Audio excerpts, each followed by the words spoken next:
Waalaikumsalam. Iya, Oh, terdengar jelas ya.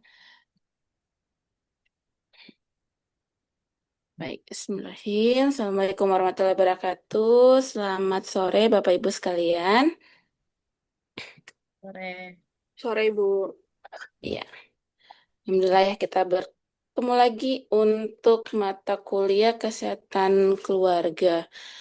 Tadi saya sudah tanyakan ke Mas Aziz ya. Katanya kemarin sudah sampai pertemuan keempat berarti ya. Peran puskesmas, pemangku kepentingan dan lintas telah.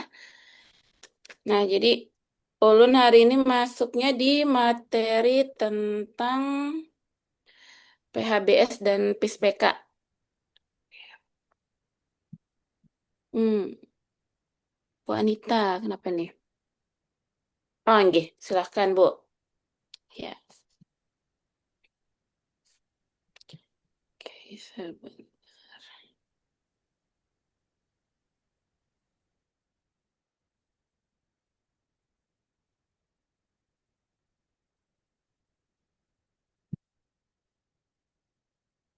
Belum share screen dulu lah. Sebentar.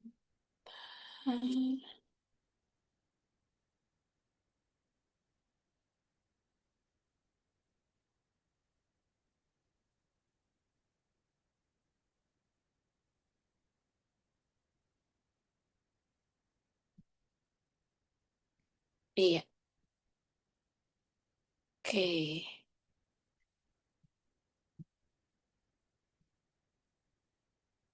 Sudah terlihat lah.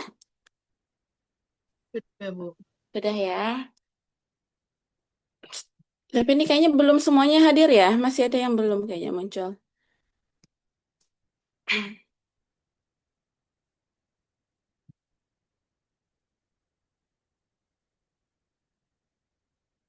39.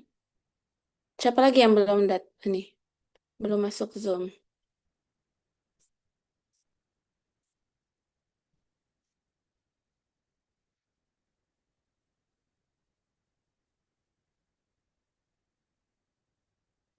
Hmm.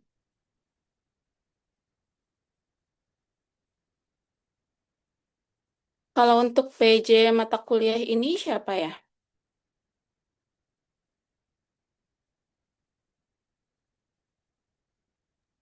Ulun, Bu. Oh, oke, Mas Aziz lah. Iya.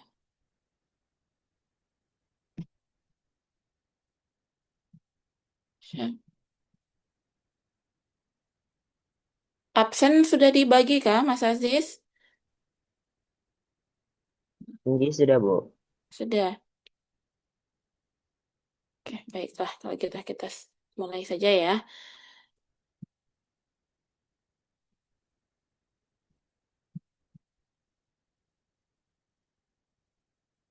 Oke. Em, di sini terkait dengan PHBS dan PISPK ya.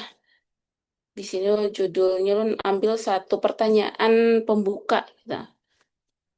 Apakah kemudian ketika kita bicara tentang keluarga ya, sebuah keluarga itu dikatakan sehat hanya eh, dikatakan sehat karena tidak ada yang sakit gitu ya. Apakah sebuah keluarga dapat dikatakan sehat hanya karena tidak ada anggota keluarga yang sedang sakit?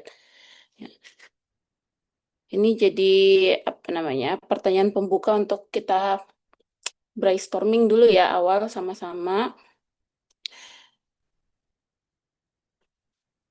Apa sih sebenarnya yang dikatakan keluarga yang sehat itu?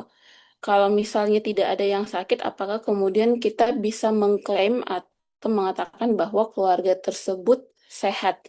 Ya, hanya karena tidak ada yang sakit. Oke.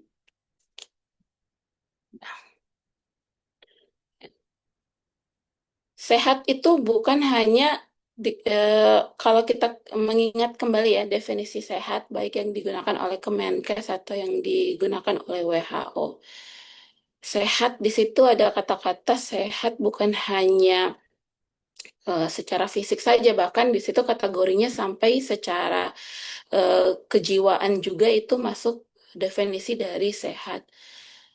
Suatu keluarga dikatakan sehat itu bukan berarti itu kumpulan individu-individual yang sehat itu.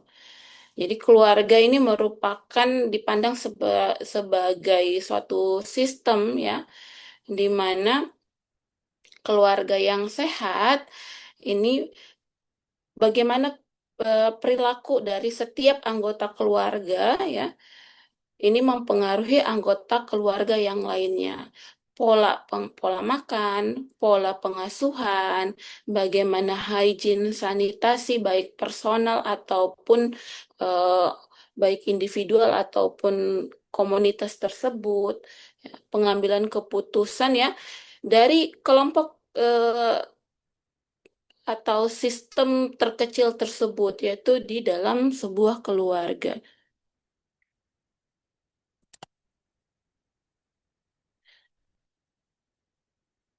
Kelompok individu-individu ya, ini secara biologis ya, ini kemudian ketika berada di dalam komunitas atau kelompok yang paling kecil ya, di mana berkumpul dalam satu keluarga, maka dia bukan hanya melihat individualnya saja. Oh ini si A, si dalam keluarga misalnya ada 5 orang, 1, 2, 3, 4, 5 gitu ya. Kelima-limanya sehat, kemudian kita bisa mengklaim bahwa eh, oh ini berarti keluarganya sehat. Tidak seperti itu. Kita memandangnya sebagai satu sistem. Pola perilaku dari komunitas kecil tersebut, sistem kecil tersebut seperti apa? Yang tadi pola asuh, perilaku, ya, preferensinya, hygiene sanitasinya. Baru kemudian dari komunitas atau sistem kecil tersebut ini membentuk sistem yang lebih besar, lingkungannya, ya. Baru kemudian ke kelompok masyarakat yang lebih besar. Untuk memperbaiki kesehatan seorang anak, tenaga kesehatan harus mampu untuk menembus lapisan perlindungan terkuatnya, yaitu keluarga, di mana masalah gizi individu berakar dari ekosistem keluarganya.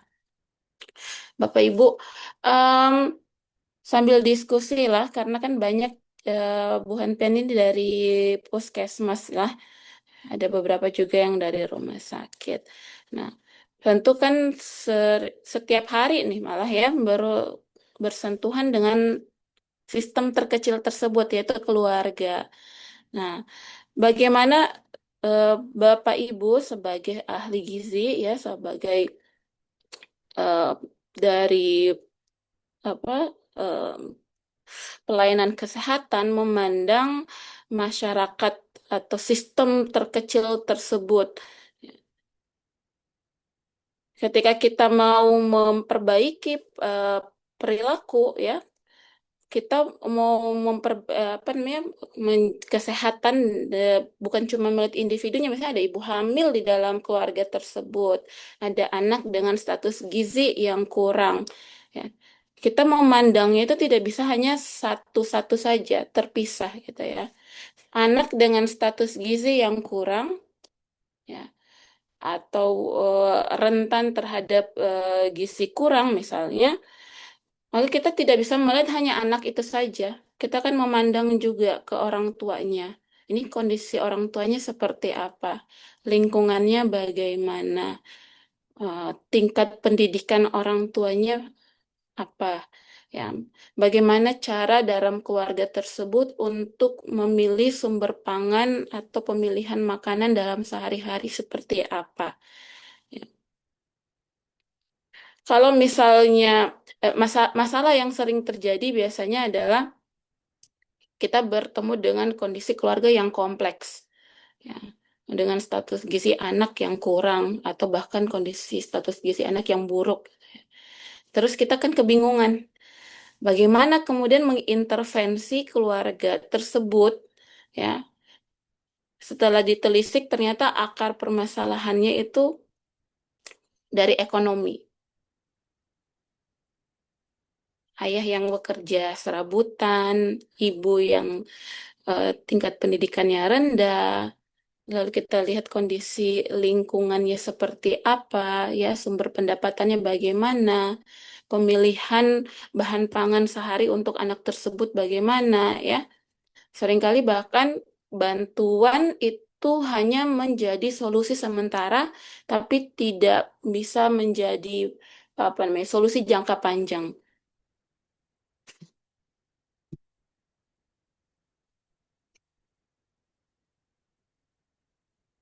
Pergeseran pola pikir ya atau paradigma dalam pelayanan kesehatan kita hari ini itu kita meninggalkan bagaimana cara-cara tradisional yang dulu.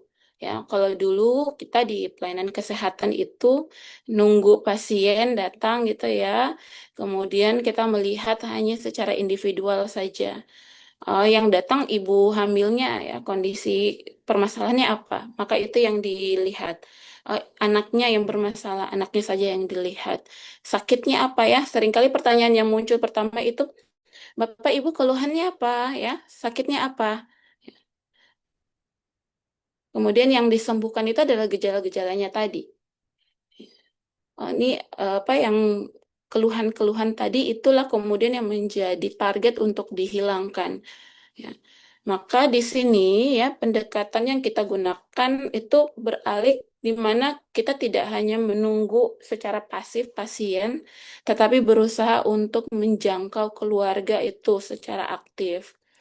Nah, kalau kegiatan yang biasa dilakukan untuk menjangkau keluarga di puskesmas itu seperti apa Bapak Ibu?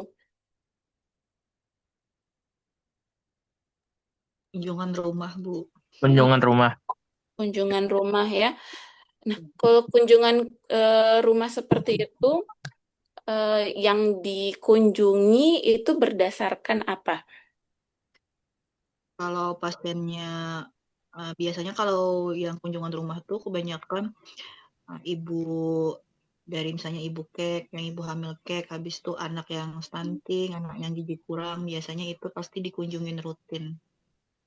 Oke. Berarti ada kelompok-kelompok rentan yang lebih diprioritaskan ya. Iya. Ibu hamil yang ada permasalahan atau anak dengan kondisi status gizi yang ada permasalahan lah seperti itu ya. Menjangkau keluarga lebih aktif ya. Itu Lebih ditanyai, lebih tahu kan kita, Bu, jadinya mm-mm. gimana keadaan mereka di situ. Oke. Kalau untuk kunjungan seperti itu, Bu Munajatun Nisa ya, em, biasanya berapa kali Bu kunjungannya yang dilakukan? Ini kan karena ini pengalaman ulun waktu masih di puskesmas ya, Bu, ya. Iya. Nah, kalau dulu itu karena dia memang kalau memang statusnya seperti itu, misalnya gizi buruk, gizi kurang, ataupun stunting itu pasti tiap bulan kita datengin. Kalau dia nggak datang ke posyandu. Tapi kalau pasiennya memang datang ke posyandu, kita cukup memantau di posyandu saja. Oke.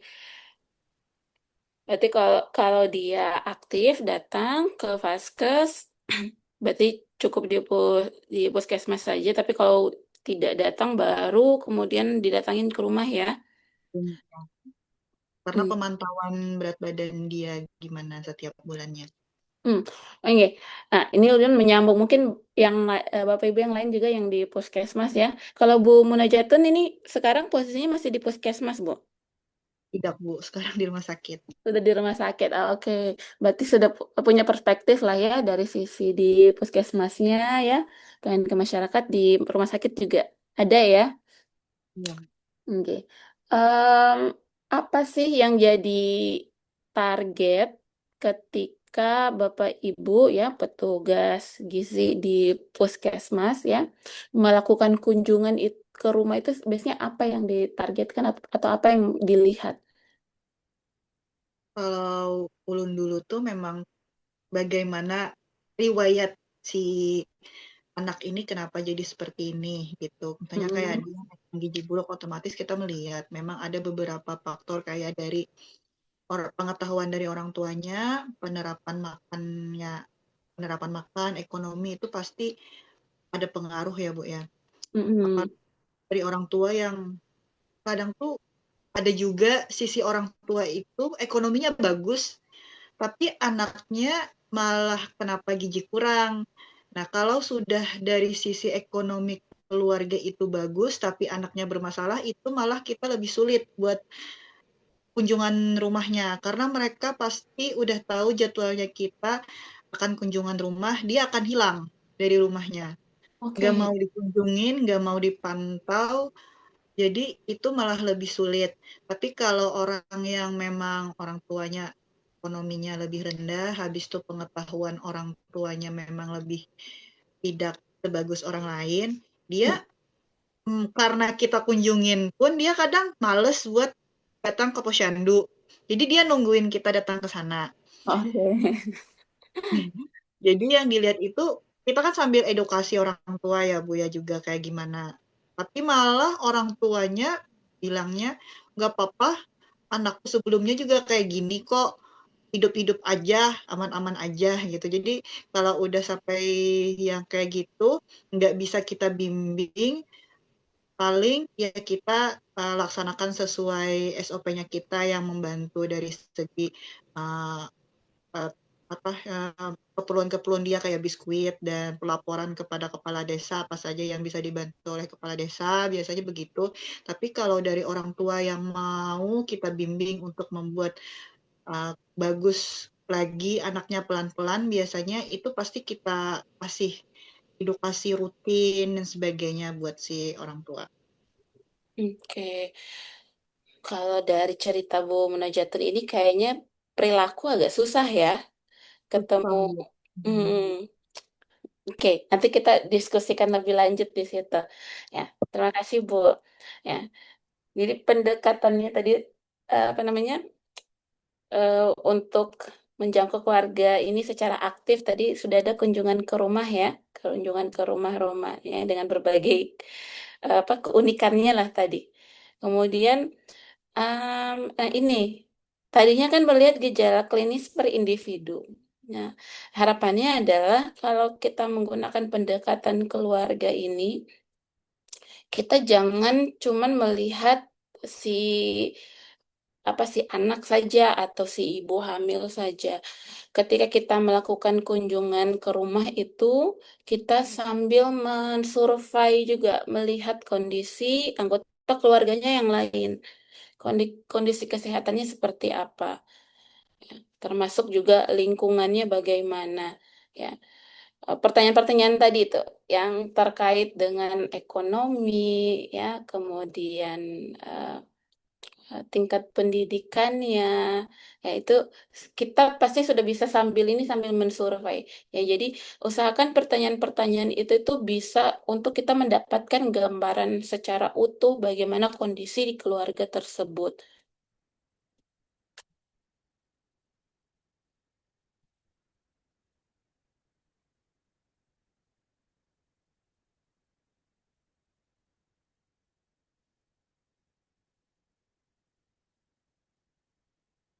Kalau terkait dengan PHBS ya, em, mungkin biasa orang mengartikan PHBS secara terpisah-pisah lah.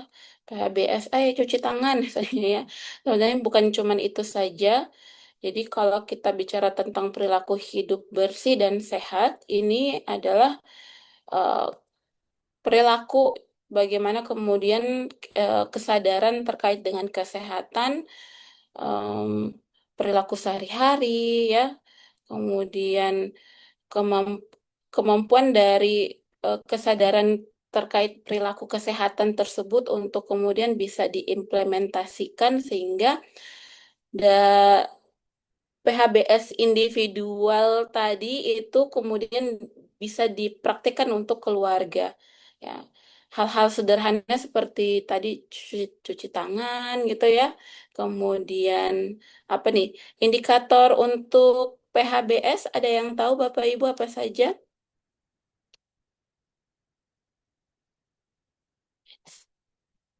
Terbuka.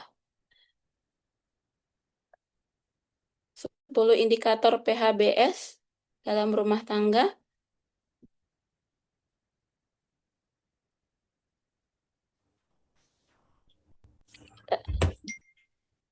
Kita lihat sama-sama lah. Ya, jadi kalau kita pakai ini indikator ya, 10 indikator PHBS terkait dengan kesehatan ibu dan anak, itu di dalam keluarga harapannya adalah kalau misalnya ada persalinan, maka persalinan itu di fasilitas pelayanan kesehatan yang ditolong oleh tenaga kesehatan. Kemudian pemberian ASI eksklusif itu untuk balita sampai usia 6 bulan. Kemudian menimbang balita setiap bulan terkait sanitasi dan lingkungan sumber air bersihnya seperti apa yang digunakan untuk minum, memasak, untuk mandi ya. Kemudian untuk MCK-nya, apakah kemudian mencuci tangan itu dengan air bersih dan menggunakan sabun? Bagaimana tadi cara cuci tangan yang dengan 6 langkahnya ya?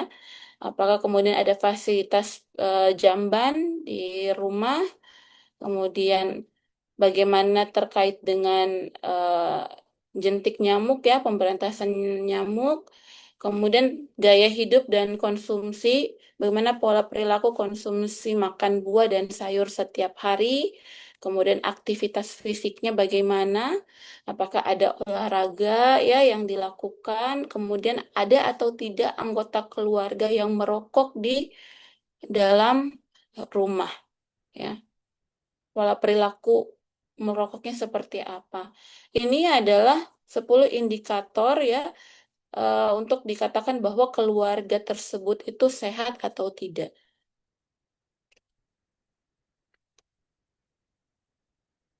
Yang paling kita kalau melihat untuk airnya, kalau di daerah Bapak Ibu di Banjarmasin di Kabupaten Banjar, biasanya permasalahan terkait air bersih ini masih ada lah, Izin masih Bu. masih ada. Biasanya apa Bu permasalahan Bu Feni?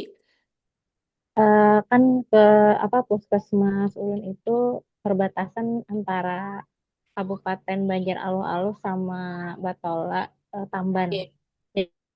Jadi perairan, nggih, sanitasi untuk WC yang sehat masih belum memadai. Kemudian air juga Bu, air ledeng. Air, Mereka masih banyak memakai air sungai air sungai. untuk untuk kegiatan sehari-hari. Malah ada balita dan ibu hamil yang memakai air sungai untuk diminum. Oh, Di masih, ini dulu masih Bu, ada. ada ini Oke. masih Berarti, ada. berarti untuk toilet sendiri atau WC-nya belum ada ya, Nggak Bu? ada. Hmm. Nggak ada, belum ada. Aktivitasnya langsung di sungai ya? Mm-mm, Hmm. masih di sungai. Tapi ada juga sebagian besar sudah memakai untuk minum dan masak itu udah pakai air bersih. Air ledeng maksudnya beli, Bu. Hmm. Oke, oke, baik. Kalau yang lain masih ada juga kah di wilayahnya? Kayaknya kalau yang dekat-dekat sungai permasalahannya masih ini ya, air bersih masih masih ada ya. Kalau terkait, nah ini biasanya banyak di sini merokok. Perilaku merokok anggota keluarga di dalam rumah gitu ya. Ini juga biasanya masih banyak ini, terutama dari apa namanya pihak anggota keluarga yang laki-laki. Ayah dan ini. Atau Nggih, ada izin ada Bu. juga. Ya, masih ada, Bu. Masih ada Mm-mm. itu tidak maksudnya dari kalangan manapun, dari eh, yang mapan maupun yang tidak mampu, orang tua yang merokok itu masih ya banyak ditemukan. Oke. Ini paling Tidak. kita edukasinya jangan merokok di dalam rumah aja gitu Bu. Hmm. Ya, ternyata tidak mengenal kalangan ini ya, Iya, mau enggak mengenal. tingkat kesejahteraan yang mana juga kalau perilaku merokok ini ternyata masih merata malah ya. Nah, ini yang disayangkan hal-hal seperti ini. Kalau untuk kayak konsumsi buah dan sayur, saya belum tahu apakah survei yang eh, apa ya SSGI apa yang 2018 terakhir itu apa ya? Riskesdas ya. Itu kan 98,8 apa 9 lah. Itu konsumsi sayur dan buah di Kalimantan Selatan itu kan sangat rendah.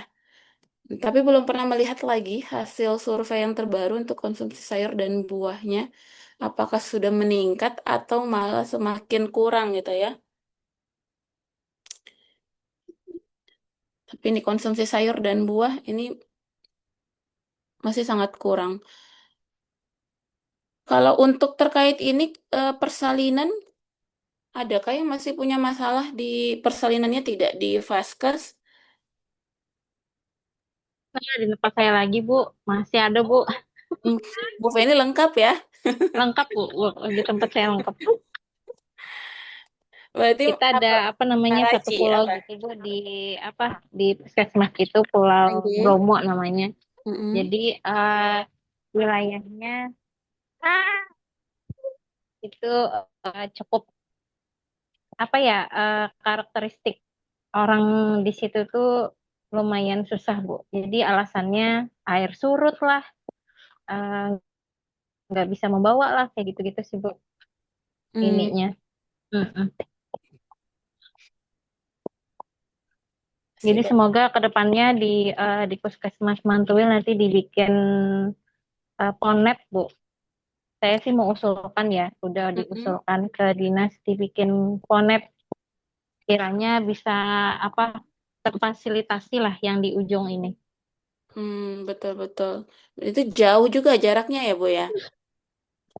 Lumayan sih, Bu. Kalau untuk ke Rumah Sakit Sultan Suryensah itu sekitar 30 menit, 30 menitan dan kan daerah sungai-sungai gitu, Bu. Jadi yang ada Pulau Bromo itu eh, alasannya sih kayak gitu, Bu. Nanti tidak ada apa, tidak ada alat angkut lah, Hmm. kemudian air sungainya surut lah, kayak gitu, Bu. Iya, susah juga sih, Bu. Iya, karena hal-hal yang tidak bisa kita ini ya, mau Ah, ah. diintervensi Iya, alasannya. padahal ya saya wawancarai kan bayarnya berapa sama dokter beranaknya. Kurang lebih aja, Bu, sebenarnya, Bu. Ada 400, ada 600. Iya, kurang lebih aja sih sebenarnya. Jadi masyarakat ini dia sebenarnya tidak mau repot, Bu. Tidak mau repot dengan pengadministrasian dan sebagainya kayak gitu sih. Agak Kalau untuk BPJS ya rata-rata punya. kalau BPJS-nya itu enggak. Malahan di Banjarmasin ini kita ada pengurangan 67.000, Bu, Hmm. PBI.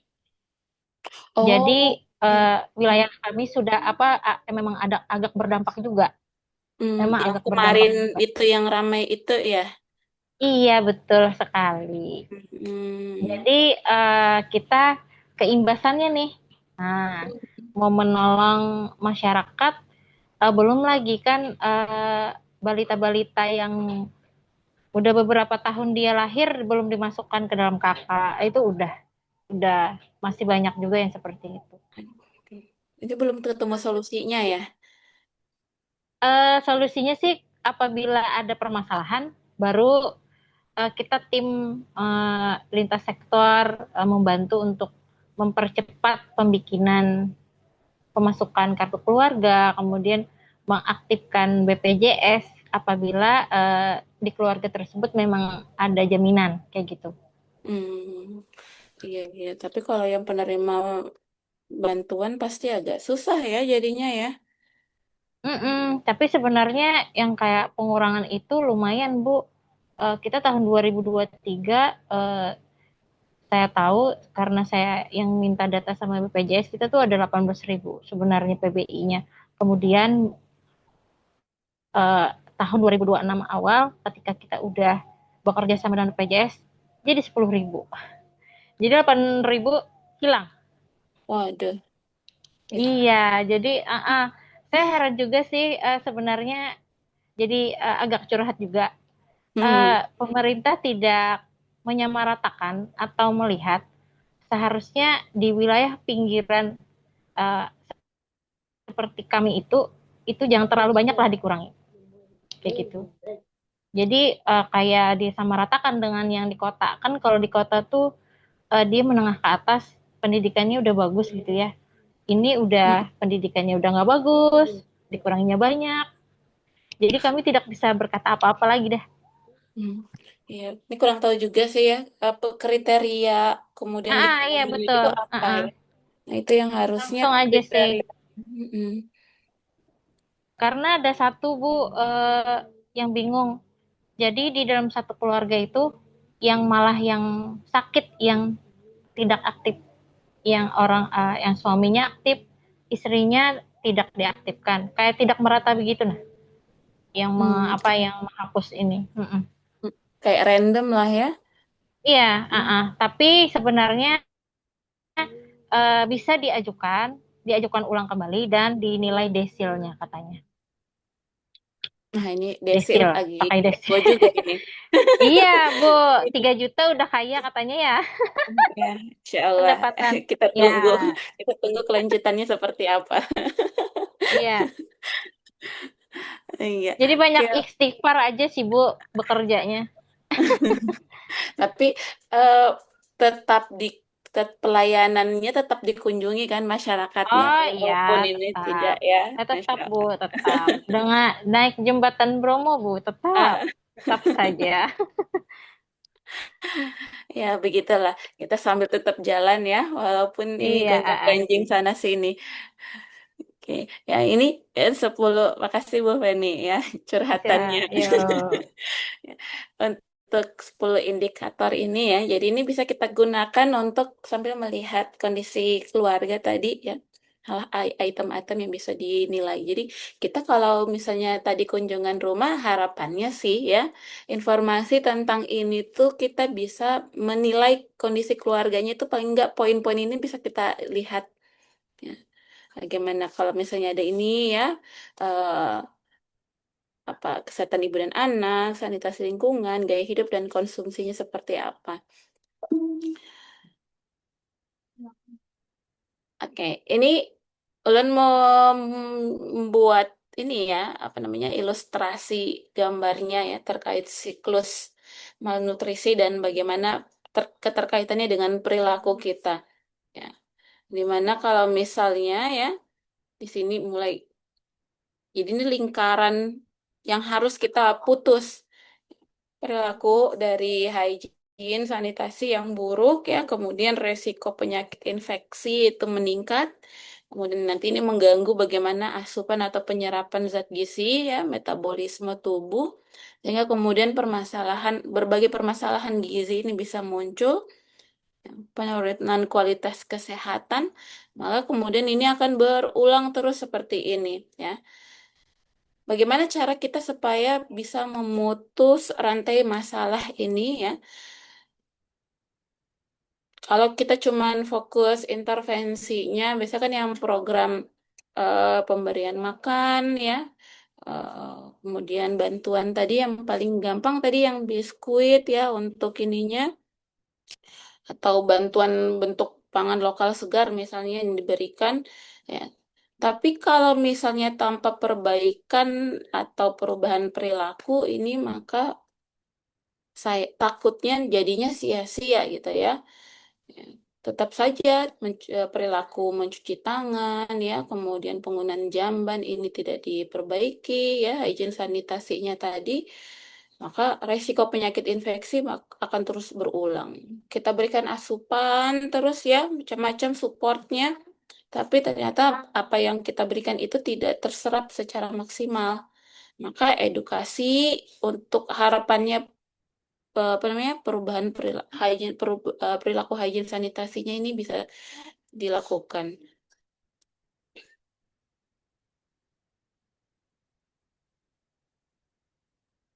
Program Indonesia Sehat dengan pendekatan keluarga ya, 4 pilarnya mungkin Bapak Ibu sudah tahu ya. Jadi pendataan secara proaktif ke keluarga, kemudian identifikasi dini faktor resiko, Ini mencakup yang tadi juga sebenarnya ya, kesehatan ibu dan anak, kemudian resiko penyakit menular atau penyakit tidak menular dalam keluarga, kondisi lingkungan di keluarga tersebut, kemudian bagaimana intervensi spesifik berbasis kondisi keluarga. Tadi ada anak yang gizi kurang, ada ibu hamil kek ya. Ini intervensi spesifik. Kemudian integrasi upaya promotif, preventif, kuratif, dan rehabilitatif. Memang pekerjaan di puskesmas ini banyak dan berat ya, karena kalau kita pakai konsep yang baru ini nih, kita tidak hanya sebagai apa namanya suatu rumah atau bangunan yang kemudian menunggu orang-orang datang gitu. Harapannya adalah para petugas puskesmas terutama ya gizi ini benar-benar tahu masyarakatnya, warganya, keluarga-keluarganya itu. Kalau misalnya ada 100 keluarga, maka 100 keluarganya itu tuh berarti dalam pantauan radar kita. Kita tahu ya, jangan sampai kemudian yang di yang di yang berada dalam jangkauan radar kita itu cuman keluarga yang itu-itu saja. Oh, ini yang bermasalah si A, si B itu kan pasti muncul terus ya. Apalagi kalau yang memang kondisinya apa spesifik apa ya, kondisinya memang parah gitu ya. Bisa kita pasti terpantau terus tuh karena fokus kita banyak ke situ. Tapi yang lain-lainnya jadi apa namanya lost dari pantauan. Jadi harapannya kalau ada 100 keluarga ya 100 keluarganya itu kita sudah punya punya gambaran terkait bagaimana kondisi keluarganya. Gizi dan kesehatan keluarga ya. Em, kalau ini tidak bisa kita pisahkan di sini kalau misalnya ibu dan anak tidak memperoleh pelayanan terkait kesehatan ibu dan anak di sini, maka resiko untuk kemudian gangguan pertumbuhan ya ini sangat rentan. Kemudian kalau misalnya hygiene sanitasi ya tidak ada air bersih tadi seperti cerita Bu Feni, maka ini resiko juga bagaimana penyakit infeksi ya, penggunaan air yang tidak bersih ya resiko sehingga kemudian eh, permasalahan gizi ini bisa menjadi lebih rentan. Anak yang tidak rutin ditimbang ke posyandu. Saya penimbangan itu kan hanya sebagai alat untuk kita bisa mendeteksi permasalahan. Ya, jadi eh, harapannya menimbang secara rutin setiap bulan itu membuat kita tuh bisa memantau petugas kesehatannya, petugas gizinya, begitupun juga dengan orang tuanya bisa apa jadi ini apa namanya sinyal atau alarm gitu ya bagaimana kondisi dengan anaknya ke status gizinya. Jadi deteksi masalah pertumbuhan atau masalah gizi itu bisa lebih cepat dan bisa ditangani juga dengan lebih cepat. Penyakit kronis keluarga seperti hipertensi, ya DM, ya macam-macam. TBC, TBC masih ada kah? Masih banyak? Banyak kok. Banyak masih lah. Nah, ini eh, dampaknya penurunan kualitas hidup dan gangguan. Kalau ada anggota keluarga yang sakit, ya, apalagi kalau misalnya tidak punya jaminan kesehatan, ini kan pasti akan mengganggu stabilitas perekonomian juga. Ini jadi akhirnya eh, kalau misalnya sudah kondisi secara ekonominya kurang, tidak ada jaminan kesehatannya, atau tadi cerita bahwa banyak yang kemudian apa namanya penerima bantuan yang jaminan kesehatannya hilang gitu ya.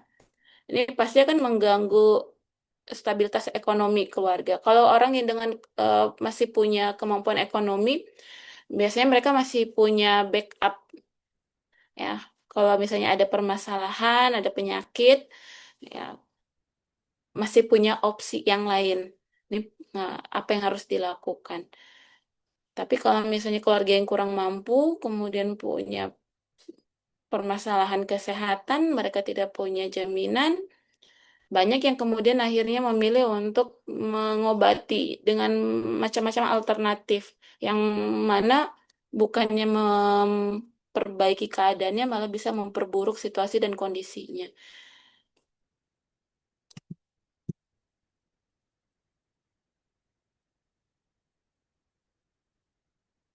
Kegiatan monitoring ya, intervensi, asesmen, kemudian pemberian edukasi kepada keluarga ya. Jadi di sini em, kita berharap bahwa keluarga itu bisa berdaya secara mandiri, di mana eh, pemberian edukasi ya bisa mendorong perubahan pola perilaku, konsumsi, higien sanitasinya tadi ya. Ya, baru kemudian nanti kalau misalnya membutuhkan intervensi ya, berikan intervensi, bantuan tindakan ya, eh, pemberian apa nih misalnya eh, bantuan misalnya intervensi apa Bu selain bantuan pemberian PMT yang diberikan?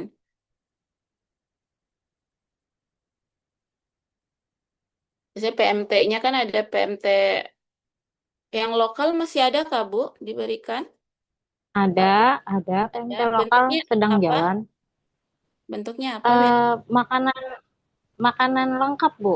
Makanan Makanan lengkap. siap siap konsumsi ya. Ya, siap konsumsi yang lokal. Ini ikan-ikan patin, kayak gitu-gitu, Bu. Ikan patin, tambah telur. Mm-mm. Biasa pemberiannya berapa lama, Bu? Tergantung, Bu. Tergantung dengan permasalahan gizi. Misalnya gizi kurang, itu sebentar.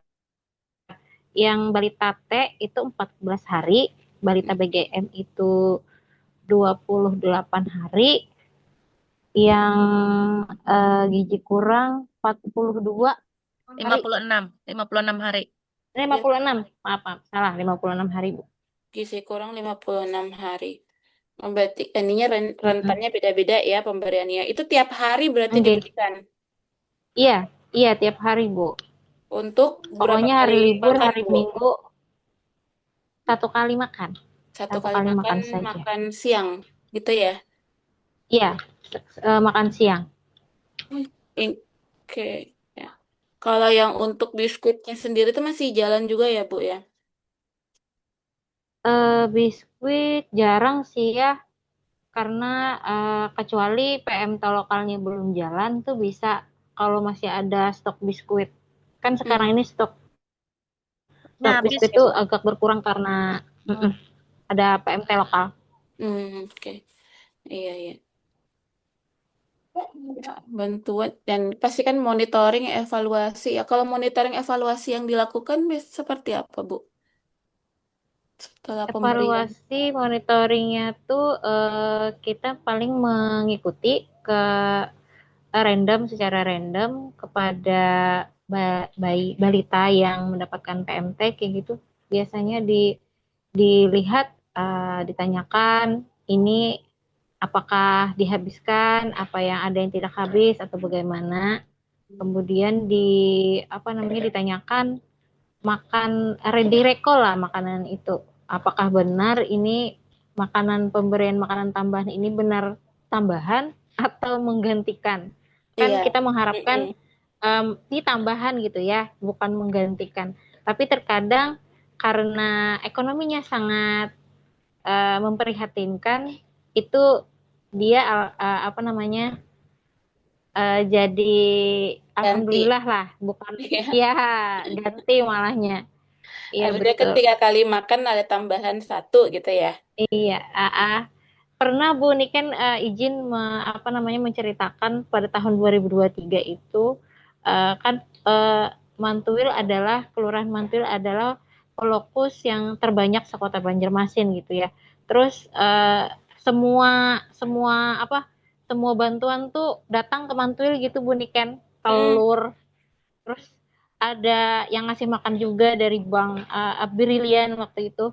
Jadi anak-anak mantul saya itu kekenyangan dia, Bu. Jadi memang alhamdulillah kita mendapatkan apa namanya apresiasi dari pemerintah, eh, salah satu kelurahan yang apa banyak mengeluarkan stunting 57% kala itu. Ya, Signifikan ya. karena mereka kekenyangan makan. Ya signifikan karena memang keluarganya keluarga yang kurang makan, Buniken kayak gitu Mm-mm. sih. Memang Jadi secara iya dia dapat ekonomi ya. telur, Mm-mm. iya dia dapat telur, kemudian ada dapat 2 kali makan. Dia udah benar-benar keluar gitu dari stuntingnya.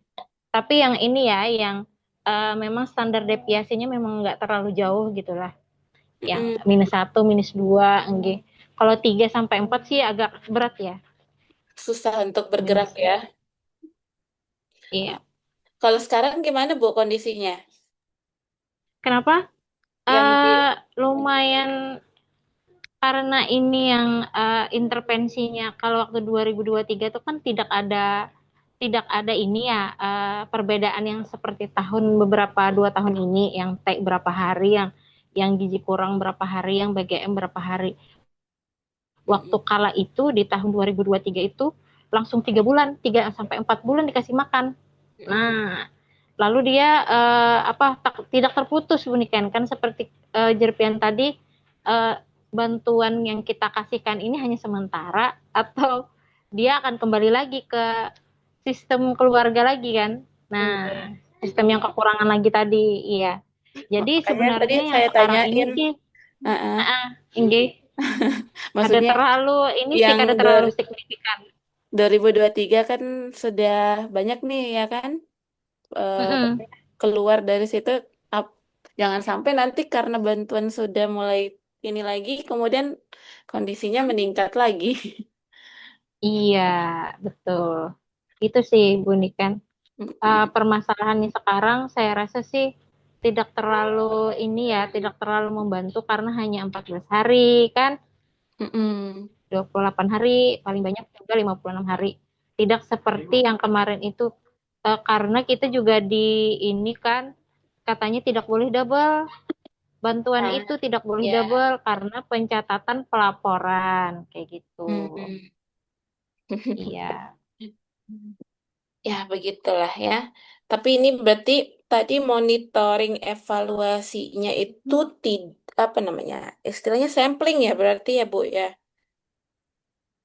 Monitoring evaluasi sebenarnya ke semuanya, cuman Semuanya yang lebih mendalam itu beberapa yang kita ambil. datengin gitu Bu. Hmm, Iya, sekalian kita monitoring juga dengan pengantar pengantar PMT-nya kayak gitu Bu. oke, oke, oke. Ya, jadi ini penting monitoring evaluasi itu tuh sangat penting supaya eh, kita bisa mendeteksi eh, permasalahan. Biasanya kan tadi yang Iya. hal-hal itu tadi ya, Mm-mm. apakah dikonsumsi atau tidak? Kalau dikonsumsi, apakah kemudian menjadi pengganti atau tambahan ya? Ya, untuk melihat apakah target kita itu tercapai atau tidak. Jadi di sini monitoring evaluasinya ya, ini jangan sampai tertinggal. Kemudian terkait eh, ini konsep ya, Trinitas kesehatan keluarga ya. Pendekatan untuk PHBS-nya tadi, konsepnya, kemudian eh, PSPK-nya ya, kesehatan di keluarganya, kemudian intervensi gizinya, harapannya keluarga sehat dan mandiri. Nah, kalau misalnya kita cuma mengandalkan bantuan saja, kemudian pemberian makan, itu kan apa ya, begitu terputus, begitu selesai, resikonya kembali lagi biasanya. Ya, maka setiap kali kita melakukan pemberian intervensi seperti itu harus selalu dibarengi dengan edukasi ya dari awal apa sebelum misalnya ada anggota keluarga yang diberikan bantuan tadi pangan PMT lokal dan sebagainya itu harus dari awal sudah diberikan pemahaman bahwa ini bantuannya adalah apa, tujuannya apa, berapa lama, kemudian harapannya bagaimana terkait dengan perubahan ke depannya supaya mereka punya bekal lah untuk selanjutnya. Kalau misalnya tadi berapa hari itu kemudian lepas, mereka bisa menjalankan secara mandiri ya, tidak tergantung terus-menerus dengan bantuan yang ada. Ini studi kasus ya. Ini kebetulan gambar rumahnya bertingkat ya, tapi bukan berarti ini rumahnya bertingkat. Cuman di sini menggambarkan misalnya nih dalam satu rumah, dalam satu keluarga ya, ada 4 anggota keluarga. Ada ayah, ada ibu, anak 2 dengan berbagai permasalahannya ya. Kita melihat misalnya ada ayah di sini ya dengan usia 45 tahun, kemudian eh, hipertensi ya, kemudian perokok aktif ya, biasanya merokok di dalam rumah. Kemudian ada ibu ya, ibu dengan usia yang kurang lebih sama sebagai pengelola makan keluarga, di mana pemilihan bahan pangan atau apa yang dimasak sehari-hari itu sangat bergantung terhadap harga ya. Apalagi dengan kondisi sekarang harga bahan-bahan pangan banyak yang meningkat ya. Mama dan ayahnya, Hmm. Hmm. mama dan ayahnya di rumah. Di rumah. Iya, karena sama tata-tata untuk Perjalanan sama kakak-kakak. Kemudian anaknya ini ada usia 15 tahun, ada usia 4 tahun. Anak yang usia 15 tahun ini konsumsi makanan yang tinggi gula, garam, lemaknya ya, dengan aktivitas fisik yang kurang. Ya. Ini kalau seperti ini kira-kira bisa di inilah status gizinya seperti apa. Kemudian yang anak satunya ini malah usia 4 tahun jarang dipantau tumbuh kembangnya. Malah tidak dibawa ke Kesmas atau ke posyandu untuk penimbangan secara rutin. Nah, kita bikin dulu di sini matriks analisisnya, kita lihati. Mulai dari observasi masalahnya, kemudian kita identifikasi akar akar apa namanya determinannya atau akar sistemiknya permasalahan itu dari mana. Baru kemudian kita mencoba menyusun rekomendasinya. Harapannya adalah Bapak Ibu yang berada di pelayanan yang ke masyarakat ini di tiap keluarga itu bisa dilakukan. Mungkin nanti bisa diadop cara seperti ini. Ulun membuat gambarannya kurang lebih kita buat matriksnya ya, observasi masalahnya. Apa nih masalahnya? Dari ayahnya tadi hipertensi, kemudian kebiasaan merokok tadi di dalam rumah. Kemudian untuk anak yang 1 dan 2 tadi ya, eh, dengan pola perilaku tadi, kita melihat ada potensi untuk permasalahan gizi, entah itu gizi lebih atau malah gizi kurang. Nah, pemantauan ya di sini determin kita lihat pemantauan eh, ke pelayanan kesehatannya yang kurang ya, tidak tidak tidak diikuti secara rutin. Kemudian lingkungan pembentuk perilaku makan. Ini perilaku makan tinggi gula, garam, lemak itu tidak mungkin anak membentuk sendiri. Itu pasti muncul dari kebiasaan di dalam keluarga, di rumah yang paling dekat. Ya. Kemudian tadi eh, ada keluhan apa di situ, misalnya kondisinya. eh, Kita lihat juga kondisi hygiene sanitasi lingkungannya seperti apa. Baru kemudian nanti kita susun di sini rekomendasi aksinya apa yang kita mau buat. Ya. Jadi dalam satu rumah, satu keluarga, ini bisa kita buatkan matriks seperti ini. Jadi kita mengidentifikasi ya dari mulai anggota keluarga kalau ada nenek berarti masuk juga di situ, baru kemudian kita lihat apa akar masalahnya dari mana, baru kemudian kita susun rencana aksi yang akan kita lakukan ya. Ini sebagai contoh saja ya, Semoga bisa diadaptasi untuk kemudian nanti digunakan. Kalau misalnya tadi Ulun bilang ada 100 rumah keluarga gitu ya, maka kita punya gambaran matriksnya itu 100.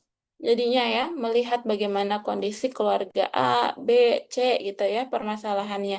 Jadi ketika kita datang ke rumah-rumah tersebut, kita sudah punya petanya di sini, analisis terkait kondisi keluarganya.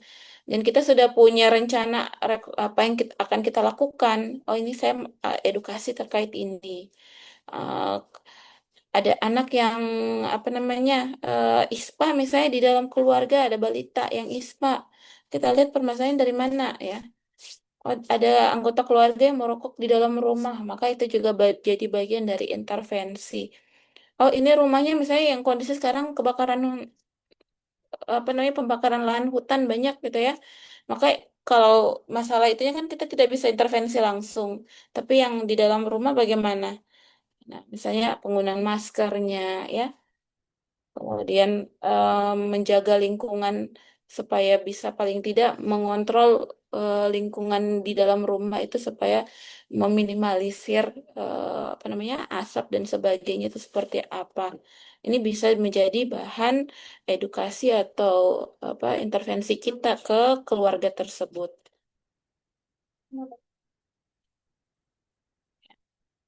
Permasalahan, kemudian sumber daya yang ada. Kalau tadi em, keluarga yang secara ekonomi mampu, tetapi ada permasalahan ya terkait perilaku, eh, pola konsumsi dan sebagainya misalnya. Tapi sebenarnya secara ekonomi mampu, maka di sini edukasi harusnya ya, harusnya edukasi itu lebih eh, karena secara ekonomi dia mampu. Jadi ketika kita edukasi, kemudian harapan kita bahwa pola perilakunya berubah, dia mampu untuk menjalankan itu, menjalankan edukasi kita. Nah, tapi tadi kan muncul ini ya, pas tadi diskusi ya, bahwa oh ternyata ada juga keluarga yang mampu, tapi ternyata nggak mau diedukasi, gitu ya. Malah menghindar pada saat kita ingin memberikan edukasi. Ya. Nah, ini harus mencari strategi nih. Gimana caranya kemudian supaya keluarga tersebut itu, terutama orang tua itu mau bisa untuk kemudian kita ajak berbicara atau berdiskusi. Karena sebenarnya mereka punya kemampuan untuk merubah perilakunya. Secara ekonomi mereka mampu. Kalau kita suruh untuk, oh ini pola konsumsinya seperti ini, gini-gini ya. Maka mereka harusnya bisa melakukan perubahan. Yang penting ini dulu, maunya ini ketemu supaya kemudian apa namanya edukasi itu bisa masuk.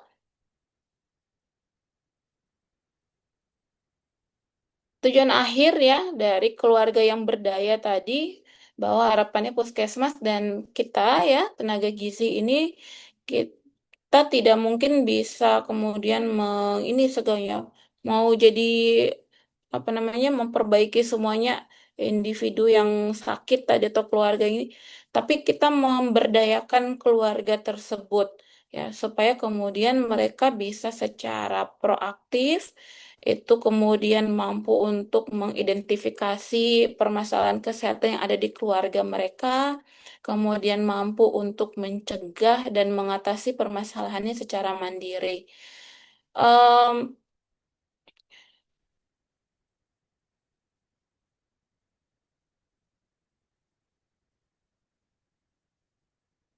ini refleksi kita ya. Kalau misalnya Bapak Ibu ya punya satu kesempatan ya untuk melakukan kunjungan ke sebuah keluarga, jadi apa namanya kunjungan awal ke keluarga, ya. Nah, maka apa sih yang akan Bapak Ibu kumpulkan informasinya? Informasi vital apa saja yang akan Bapak Ibu kumpulkan kalau misalnya punya waktu hanya satu kali untuk kunjungan awal ke sebuah keluarga untuk memetakan permasalahan gizi dan kesehatan mereka secara komprehensif. Nah, ini bahan diskusi kita ya. Kalau tadi kan ada kunjungan ke rumah rumah ya sebulan sekali ya tadi ya Bu Feni ya. Kalau misalnya Bapak Ibu cuma punya kesempatan satu kali saja untuk datang nih kunjungan awal untuk kemudian melihat kondisi keluarga, apa-apa saja yang kita kumpulkan informasinya. Yang pertama mungkin status Ekonominya. ekonominya, kemudian mempertanyakan apakah mempunyai BPJS atau tidak, Oke, jaminan kesehatannya. jaminan kesehatan, kemudian sanitasi lingkungannya bagaimana, mempunyai WC yang sehat atau tidak, apa sirkulasi udaranya bagaimana, Oke. terus kemudian apakah orang tuanya merokok atau tidak, Mm-mm. eh, apalagi ya, merokok atau tidak, kemudian Ayo. di jadi blank, Data jadi keluarga, Kak, Bu. ya bisa Maksudnya lah. jumlah di rumah siap berapa orang? Ah, ya, betul. Jumlah Oh iya, anggota keluarga. apakah ada anggota keluarga yang batuk lama? Oke. Kondisi kesehatannya. Mm-mm. Mm-mm. Yang kena apa infeksi kayak gitu lah. Oke. Penyakit yang lain tidak ditanyakan, Bu?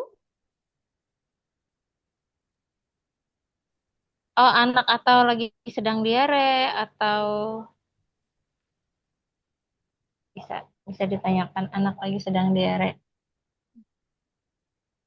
Apalagi? Ayo, Bapak Ibu yang lain. Apalagi kira-kira? Kebiasaan makan keluarga.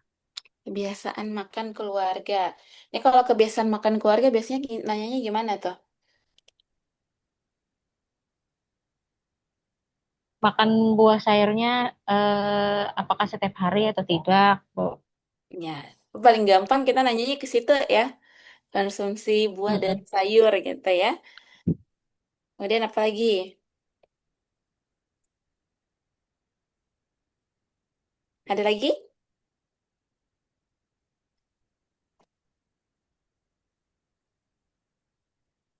Air bersih tidak ditanyakan? Sumber Oh iya, airnya? lupa Bu. Air bersih. Penting banget tuh. Air bersih, terus kemudian melahirkan ditolong siapa, Bu? Juga. Iya, persalinannya ya. Kalau misalnya, apalagi kalau Oh ada iya. yang ibu hamil ya, rencana persalinannya. Mm-mm. Ibu hamil terus dia waktu hamil anak itu apakah kek apa enggak? Betul. Ya. Ini paling tidak informasi-informasi yang harus kita ketahui untuk memetakan tadi. Jadi kalau kita mau membuat apa namanya matriks tadi supaya kita bisa melihat. Jadi dari awal sudah tanya nih ya, ini keluarga yang tinggal berapa orang gitu ya? Siapa-siapa saja anggota keluarga yang ada di dalam rumah.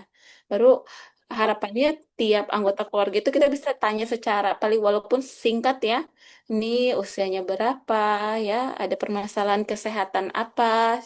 Misalnya nenek, kakek, apa suami, istri, anak ya, masing-masing anak itu ada permasalahan kesehatan apa dalam kurun waktu biasanya sebulan terakhir ya atau 3 bulan terakhir itu bisa kita lihat polanya supaya kita punya data dasar kondisi keluarga tersebut. Jadi ketika kita datang berikutnya, kita sudah bisa untuk kemudian punya plan nih untuk intervensi ke depannya apa yang bisa kita berikan untuk keluarga tersebut.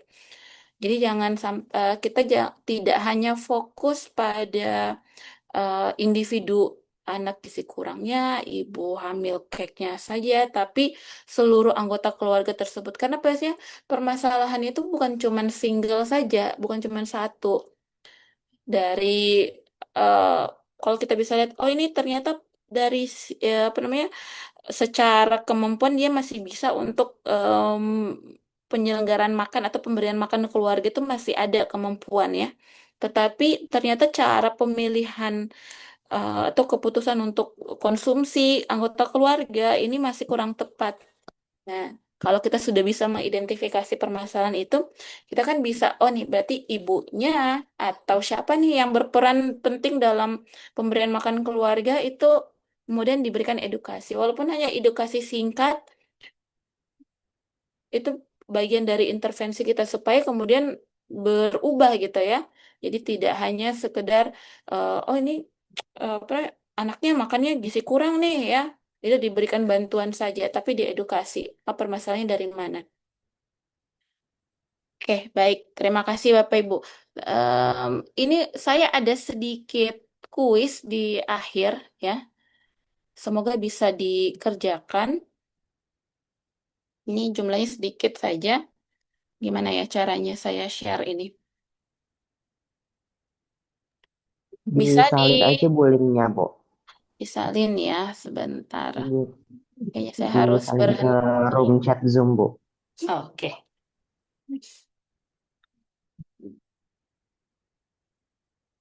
Bentar.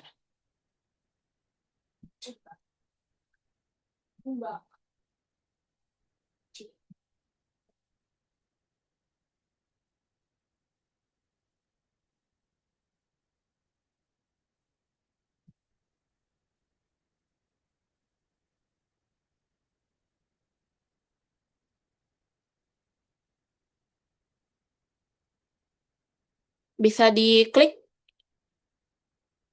Kok munculnya kayak gambar ya?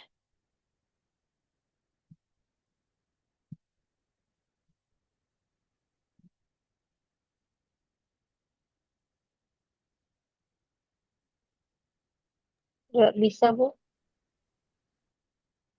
Yang muncul malah kayak gambar ya. Coba disalin terus langsung ditempel di browser, Bu.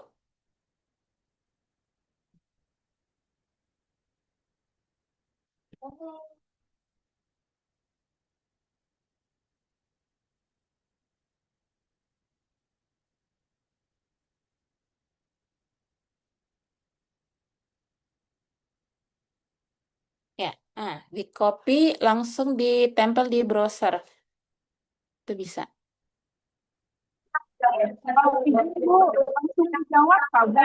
Bisa, Bu. Bisa ya? Ya. Silahkan dikerjakan Bapak Ibu.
Ada yang sudah selesai?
Oke, baik.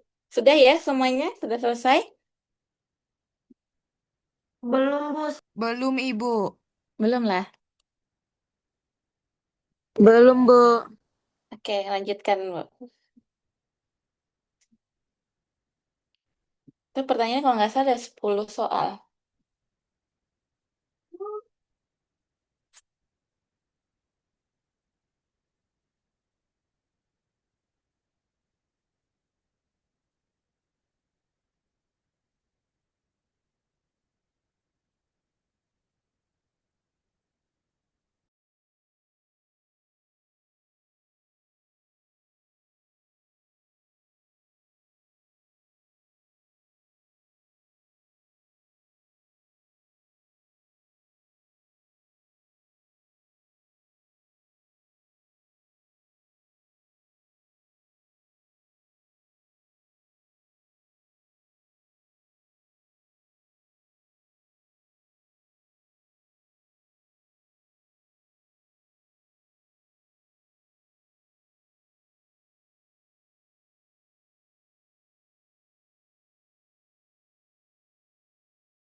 Bu, kalau sudah selesai nih keluar aja kah dari ininya atau harus diapakan, Bu? Harus screenshot atau gimana, Bu?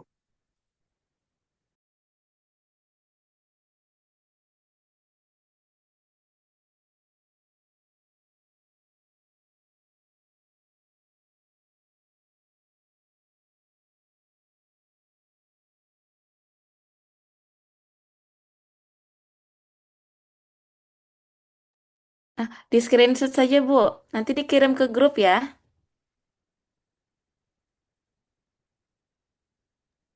Iya, Bu. Jadi hasil akhirnya, Bu, ya yang di screenshot di... Ya, hasil akhirnya saja.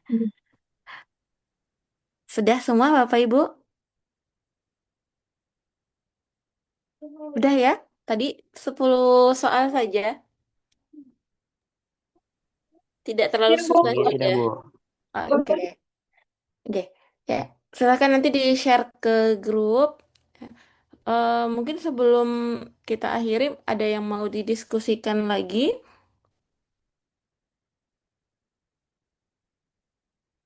Silahkan.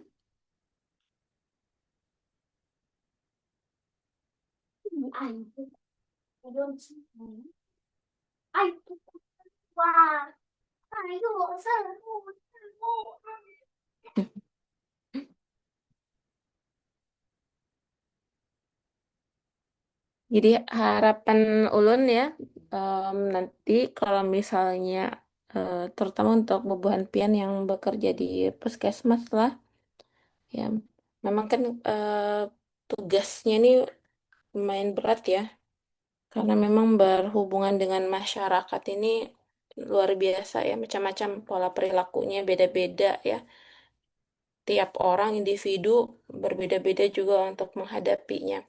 Tapi paling tidak tadi dari materi ini ya ada hal yang bisa kita adopsi.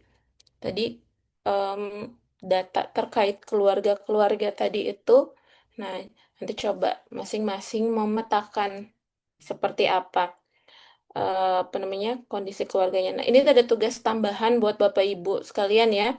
Jadi mengambil contoh ya untuk contoh realnya, mengambil satu keluarga tadi dengan membuat gambaran masing-masing individu dalam satu keluarga, kondisinya seperti apa, seperti tadi contoh yang Ulun sampaikan ditampilkan di slide itu. Kemudian membuat matriks analisisnya, permasalahannya apa ya, identifikasi akar permasalahannya bagaimana, kemudian untuk rencana intervensinya apa yang bisa dilakukan.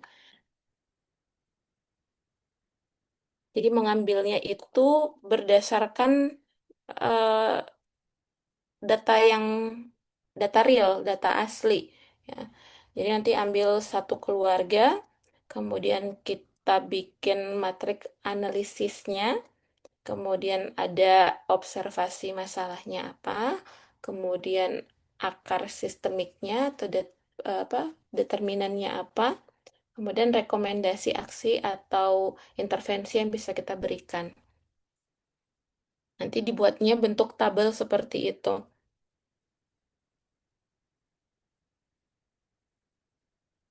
Bisa dipahami Bapak Ibu untuk penugasannya? Jadi mencari satu kasus yang ada Satu di keluarga. tempat, ya, Iya. satu keluarga yang ada di tempat kerja kita, terus Oke. membuat matriks analisisnya beserta ini tadi Bu, penyelesaiannya ya Bu. Iya, jadi ada tiga tadi ya Bu ya. Observasinya dulu, ya masalahnya apa? Si apa hipertensi kah apa gitu ya.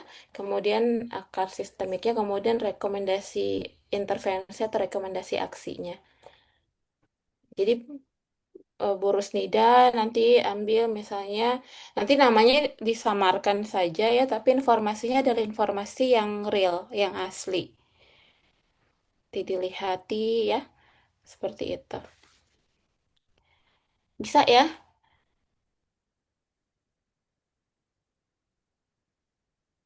Mungkin kalau yang di rumah sakit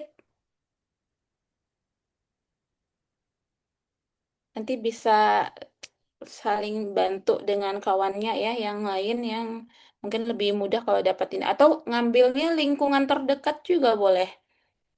Ya, kalau misalnya agak susah ininya, ambil misalnya di tetangga atau di apa namanya keluarga. Ya, yang penting itu matriksnya untuk satu satu keluarga gitu ya. Satu rumah, satu untuk seluruh anggota keluarga yang ada di dalam satu rumah.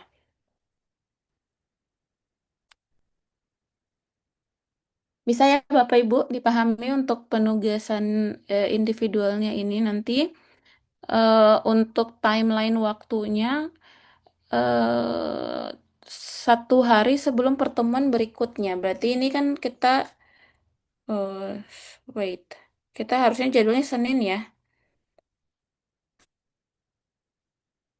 Hari yang sama saja kalau gitu nanti di ini hari Sabtu atau Minggu boleh. Baru dikumpul lagi pekan depan. Cukup ya waktunya? Insya Allah cukup Bu. Oke. Ya, baik ya Bapak Ibu. Mungkin itu saja untuk pertemuan kita hari ini ya. Terima kasih untuk partisipasi aktifnya. Ibu nanti minta kirimkan Iya, siap. PowerPoint-nya, Bu. Nanti dikirimkan. Ini, Bu. Oke. Yang materi kemarin sudah dapat ya? Yang untuk PKKB? Udah Ini di-share sudah, Bu. sama Bu Ika ya? Oke. Ya, baik. Terima kasih Bapak Ibu. Jangan lupa di ini dulu kali ya, screenshot. Siapa tahu nanti diminta dari Adap untuk bukti ininya. Boleh dibuka dulu kameranya masing-masing.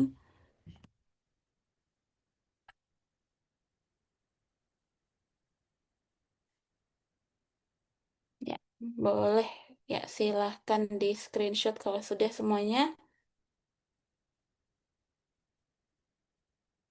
Nanti di-share di grup juga.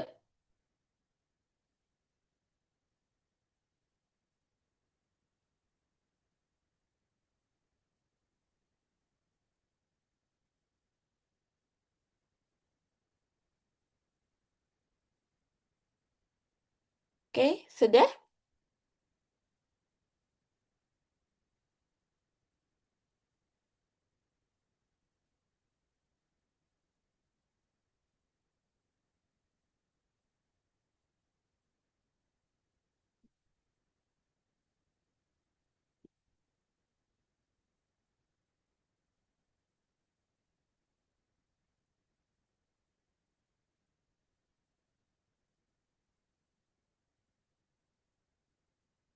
Mas Aziz, sudah?